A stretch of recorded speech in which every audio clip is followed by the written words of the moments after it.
Hi, this is லெட்டிஷியா. இந்த வீடியோவில் நம்ம என்ன பார்க்க போகிறோம்னா லாஸ்ட் வீடியோட கண்டினியூஷன் தான். ஸ்கொயர் ரூட் பேஸ் பண்ண ப்ராப்ளம்ஸ் தான் பார்க்க போகிறோம்.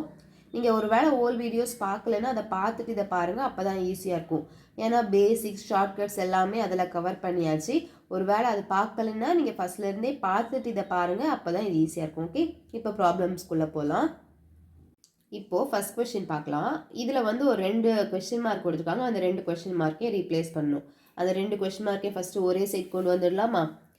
கொஸ்டின் கிராஸ் மல்டிப்ளை பண்ணிக்கலாம். Question mark square is equal to √162 √128. Okay, இது வந்து இதை நம்ம ஸ்ப்ளிட் பண்ணிக்கலாம், ஃபேக்டரைஸ் பண்ணி ஸ்ப்ளிட் பண்ணிக்கலாம். 162 281 81 99. Okay, so 2 into 9 into 9 into 128 264. இது வந்து 8 8s ஆர் போட்டுக்கலாம். அப்போது 2 into 8 into 8. ஓகே, அப்போ ஸ்கொயர் ரூட் எடுக்கிறப்ப என்ன, இதெல்லாம் 2 டைம்ஸ் இருக்கோ எல்லாத்துக்கும் 1 டைம் வெளியே எடுத்துக்கணும். அவ்வளோதான். இனி இதை மல்டிப்ளை பண்ணிடலாமா?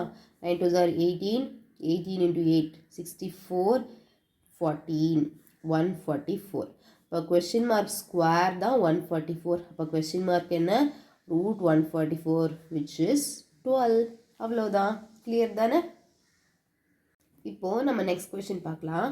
If root of x plus x by y is equal to x into root of x by y where x and y are positive real numbers அப்படின்னா y யோட வேல்யூ என்னன்னு கேட்குறாங்க. இப்போ கண்டிப்பாக இது நம்ம எக்ஸாக்டாக வேல்யூ எழுத முடியாது, இன் டேர்ம்ஸ் ஆஃப் எக்ஸில் தான் எழுத முடியும். என்னன்னு பார்க்கலாமா? ஃபஸ்ட்டு இது ரெண்டையும் taking square on both sides பண்ணிடலாம். அப்போ ஸ்கொயர் ரூட் போயிடும்ல, x square into x by y. இப்போது எல்சிஎம் எடுத்து சிம்பிளிஃபை பண்ணிடலாம். இது என்ன ஆகிடும்? xy plus x by y is equal to x cube by y. இது மல்டிப்ளைல தான் இருக்குது. இப்போ என்ன ஆகிடும்? இந்த ஒய்யும் இந்த ஒய்யும் கேன்சல் ஆகிடுது. இப்போது xy is equal to x cube minus x. Y is equal to, இதில் எக்ஸை காமனாக எடுத்துட்டோன்னா x square minus 1 by x. எக்ஸும் எக்ஸும் கேன்சல் ஆகிடுது. இப்போ ஒய்யோட வேல்யூ என்ன? X square minus 1. அவ்வளோதான். இப்போது நம்ம நெக்ஸ்ட் கொஸ்டின் பார்க்கலாம். The number 25 to the power 64 into 64 to the power 25 is the square of a natural number n. The sum of the digits of n is அப்படின்னு கேட்குறாங்க. அப்போது question என்னென்னா, இது ரெண்டே மல்டிப்ளை பண்ணுனா ஒரு நம்பர் கிடைக்குமா? அந்த நம்பர் வந்து என்னோட ஸ்கொயராக, புரியுதா? அப்போ வந்து ஏதோ ஒரு ஸ்கொயர் தான் கிடைக்கும், அதோட ரூட் எடுத்தால் தான் n கிடைக்கும். அந்த என்னோட சம் ஆஃப் த டிஜிட்ஸ் என்னன்னு கேட்குறாங்க. இதான் கொஸ்டின். இது ரொம்ப பெரிய நம்பர். இதை உட்காந்து நம்மளால் என்ன பண்ணிகிட்டு இருக்க முடியாது? மல்டிப்ளை பண்ணிகிட்டு இருக்க முடியாது. ஆனால் இதுக்கு ஒரு ஷார்ட்கட் இருக்குது. என்னென்னா, இப்போது ஈஸியாக கண்டுபிடிக்கிற நம்பர், ஈஸியாக பண்ணுற நம்பர் என்னென்னா 10 10 10 ஸ்கொயர், அதெல்லாம் மல்டிப்ளை பண்ணுறதுக்குலாம் ஈஸி. அப்போது இதை எப்படி எழுதணும்? 5 டு த பவர்னு கொண்டு வரணும், இதை 2 டு த பவர்னு கொண்டு வரணும். புரிஞ்சிச்சா? ஏன்னா 5ஐயும் 2ஐயும் மல்டிப்ளை பண்ணால் 10 கிடச்சிரும். ஓகே, அப்போ 25 எப்படி எழுதிக்கலாம்? 5 ஸ்கொயர்னு எழுதிக்கலாமா? இங்கே ஆல்ரெடி ஒரு 64 இருக்குது, அது அப்படி இருக்கட்டும். 64 எப்படி எழுதிக்கலாம்? 64 நம்ம ஃபேக்டரைஸ் பண்ணோன்னா 32 2 16 2 8 2 4 2 2 1 2 3 4 5 6 2 டு த பவர் 6ன்னு எழுதிக்கலாம். அடுத்து ஆல்ரெடி இங்கே ஒரு 25. ஓகேவா? இப்போ கிளியர் தானே? இப்போது இதை எப்படி எழுதிக்கலாம்? 5 டு த பவர் 64 இன்ட்டு 2 என்ன? 8 128 into 2 to the power 25 into 6 0 3 150 150. Okay, இப்போது நமக்கு என்ன தெரியும்? மேலே 2 பவரும் ஈக்குவலாக இருந்தால் கீழே இருக்க பேஸே நம்ம வந்து மல்டிப்ளை பண்ணிக்கலாம். தெரியும்ல formula? a power m into b power mனா நம்ம என்ன எழுதிக்கலாம்? a into b the whole power mன்னு எழுதிக்கலாம். அதே தான். அப்போது இப்போ எப்படி எழுதுகிறோன்னா, இந்த 2வை பிரித்து எழுத போகிறோம். 2 தானே பெரிய நம்பர், அப்போ இது 128னே இருக்கட்டும். இதை வந்து 2 இன்ட்டு 128, 150ல் 128 போச்சுன்னா எவ்வளோ? 128 போச்சுன்னா 2 4 2. Okay, 2 power 22. சரி, இப்போ இது என்ன ஆயிடுச்சு? 10 டு த பவர் 128 ஆயிடுச்சு. இது 2 டு த பவர் 22 ஆயிடுச்சு. இது எதோட நம்பர்? இது n கிடையாது, என்னோட square. Is the square of this. Okay, அப்போ n என்னவா இருக்கும்? 10 to the power இதோட ஹாஃப். இதோட ஹாஃப்னா என்ன? 64 இன்ட்டு 2 to the power 11. இதுதான் நம்மளோட n. நம்மளோட கொஸ்டின் இது கிடையாது, இதுக்கு நம்பர் ஆஃப் டிஜிட்ஸ் என்னன்னு கேட்குறாங்க. சம் பண்ணுனா, not the number of digits. இதை சம் பண்ணுனா ஆன்சர் என்னன்னு கேட்குறாங்க. இப்போது இதை யோசிச்சு பாருங்கள். 10 to the power 64னா என்ன அர்த்தம்?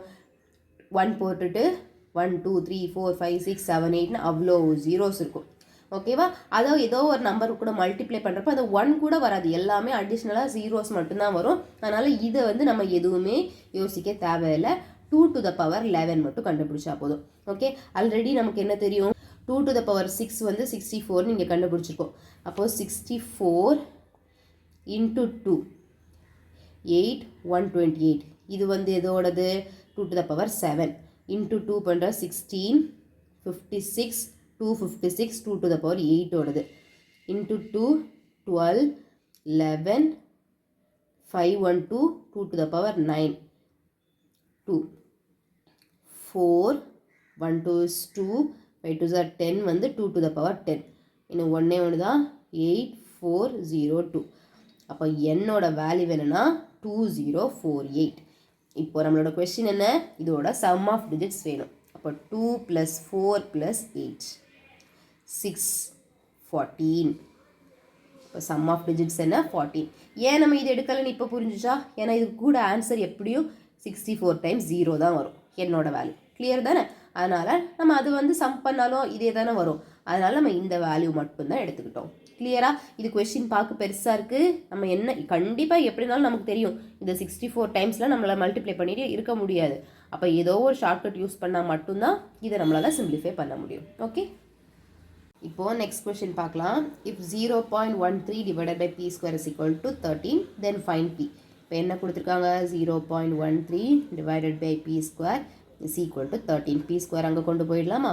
0.13 divided by 13 is equal to p square. இப்போ இதை டிவைட் பண்ணிடலாம். 1 0.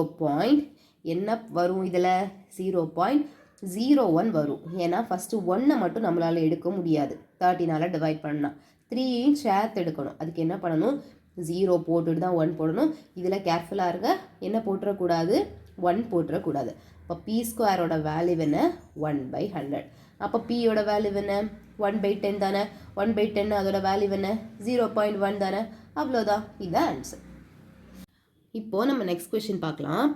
What number should be divided by √0.25 to give the result as 25. அப்போது எந்த நம்பரை √0.25ஆல் டிவைட் பண்ணால் 25 கிடைக்கும்? இதுதான் கொஸ்டின். அப்போது எந்த நம்பர் நமக்கு தெரியாதனால அதை நம்ம எக்ஸ்ன்னு எடுத்துக்கலாம். So x by √0.25 is equal to 25. ஓகேவா? எக்ஸை மட்டும் ஒரு சைடு வச்சுக்கலாம். 25 into √0.25. ஓகே, இதோட வேல்யூ என்ன? 25 into 0.5. 25 into 5 என்ன? 125. இப்போ பாயிண்ட் எங்கே வரும்? இங்கே வரும். அப்போ எக்ஸோட வேல்யூ என்ன? 12.5. அவ்வளோதான். இப்போது நம்ம நெக்ஸ்ட் கொஸ்டின் பார்க்கலாம். If root of 3 to the power n is equal to 729, then the value of n is ன்னு கேட்குறாங்க. ஓகேவா? இப்போ ஃபர்ஸ்ட் நம்ம இந்த 729 3 to the power அப்படி எழுத முடியுதான்னு பார்க்கலாமா? 729 3ஆல் நம்ம ஃபேக்டரைஸ் பண்ணோன்னா, ஓகே, இது முதல்ல 3ஆல் போகுமா? 7 + 2 9 9 9 போகும் 18. ஓகேவா? அப்போது 2 3s are 6 4 3s are 12 3 3s are 9. மறுபடி போகுமா? 6 3 போகும். 3 8 1 3 9 27 3 9 3 3. அப்போது root of 3 to the power n is equal to 3 to the power 6. ஓகேவா? இப்போது இதை ஸ்கொயரிங் ஆன் போத் சைட்ஸ் பண்ணிடலாம். அப்போ என்ன ஆகிடும்? 3 to the power n is equal to 3 to the power 12 ஆகிடும். கிளியர் தானே? எப்படி 12ன்னு ஸ்கொயர் பண்ணுறப்போ இது 12 ஆகிடுது. ஓகே, இப்போ பேஸ் ரெண்டும் ஈக்குவலாக இருக்குது. அப்போ பவர் ரெண்டே ஈக்குவேட் பண்ணிக்கலாம் தானே. இப்போ என்னோட வேல்யூ என்ன? 12. அவ்வளோதான். இப்போது நம்ம நெக்ஸ்ட் கொஸ்டின் பார்க்கலாம். If 18 into 14 into x is equal to 84, அப்புறம் ஃபைண்ட் த வேல்யூ ஆஃப் எக்ஸ்ன்னு கேட்டிருக்காங்க. ஓகே, இப்போ நம்மக்கிட்ட என்ன இருக்குது? ரூட் ஆஃப் சம்திங் இருக்குது. அப்போ ரூட்டுக்குள்ளே நம்மளால் எதுவும் பண்ண முடியாது. அதனால் taking square on both sides பண்ணிடலாம். அப்போ என்ன ஆகிடும், 18 × 14 × x is equal to 84 × 84. என்ன பண்ணிட்டோம், ஸ்கொயர் பண்ணிட்டோம். இப்போ எக்ஸை மட்டும் ஒரு சைடு வச்சுட்டு மிச்ச நம்பர்ஸ் எல்லாம் அடுத்த சைடு எடுத்துகிட்டு வந்துடலாம். இப்போது ஃபஸ்ட்டு 2 டேபிள் கட் பண்ணலாம். 9 2s are 18, 42.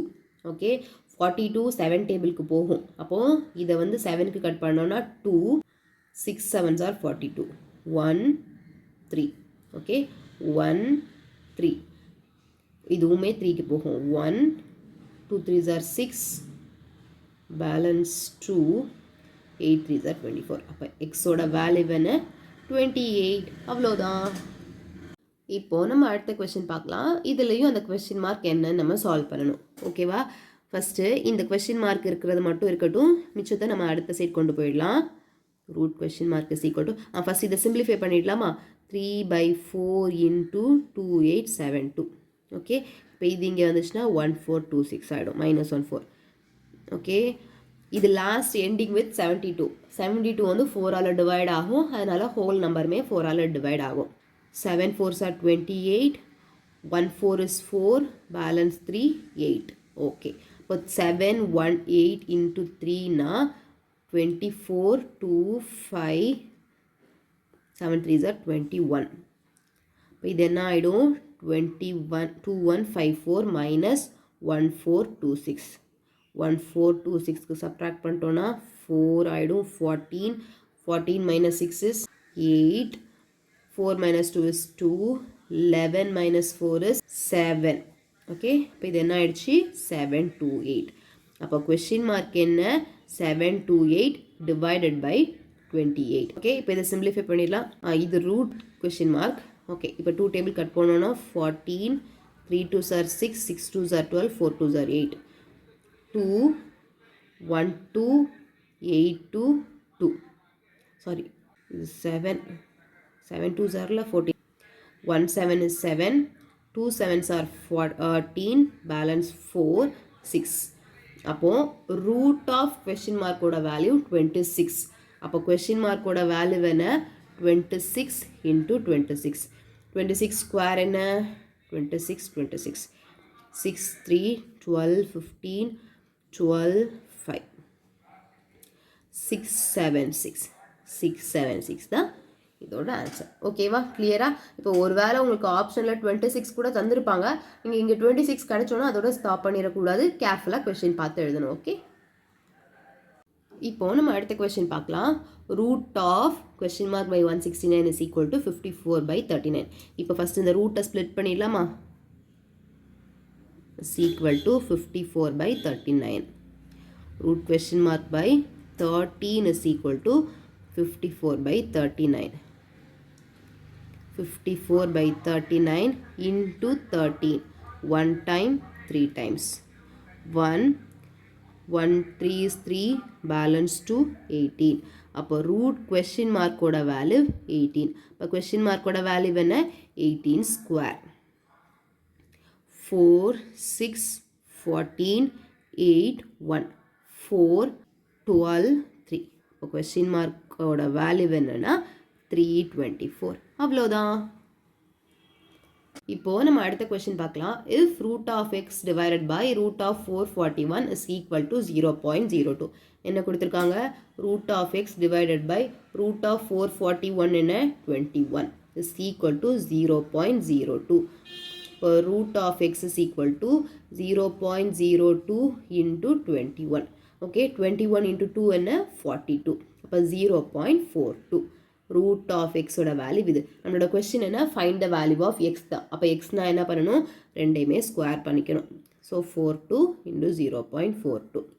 Okay, 42 into 42, 4 8 8 16, 4 6 7 1. இப்போது 0.1764. இதுதான் எக்ஸோட வேல்யூ. ஓகேவா, கிளியர் தானே? இதெல்லாம் சிம்பிள் தான், ஆனால் மெயினாக நம்ம ஷார்ட்கட்ஸ் தெரிஞ்சுட்டுனா ஈஸியாக பண்ணிடலாம். இதில் வந்து 441க்கு ஒரு வேளை உங்களுக்கு வேல்யூ தெரியலைன்னா கூட என்ன பண்ணணும், எண்டிங் வித் என்னன்னு பார்க்கணும். Ending with 1. இப்போ 1 ஆர் 9 யோசிக்கணும். ஓகே, அதுக்கப்புறம் 2 2s are 4. அப்புறம் என்ன பண்ணணும், இந்த 2 அதோட நெக்ஸ்ட் நம்பரால் மல்டிப்ளை பண்ணணும். அப்போ இது 3 ஆகிடும். இப்போ 2 3s ஆர் என்னன்னு பார்க்கணும் 6. ஆனால் இங்கே என்ன இருக்குது 4 இருக்குது. அப்போ இங்கே இருக்கிறது குட்டி நம்பர். அப்போ குட்டி நம்பர் சூஸ் பண்ணிக்கணும் 21 இந்த மாதிரி. இப்போ 441 நமக்கு வேல்யூ தெரியுதுன்னா கூட டக்குன்னு ஷார்ட்கட் யூஸ் பண்ணோன்னா ஈஸியாக கண்டுபிடிச்சிடலாம். ஓகே, இன்னைக்கு ஸ்கொயர் ரூட் பேஸ் பண்ண ப்ராப்ளம்ஸ் கூட கொஞ்சம் பார்த்துருக்கோம். ஒரு வேளை உங்களுக்கு ஏதாவது டவுட் இருந்ததுன்னா இல்லை இல்லை வேறு ஏதாவது நீங்கள் ப்ராப்ளம்ஸ் பார்த்து டவுட் இருந்தால் கூட கமெண்ட் பண்ணுங்கள். இன்னும் கூட கொஞ்சம் ப்ராப்ளம்ஸோட நெக்ஸ்ட் வீடியோவில் பார்க்கலாம். பாய்.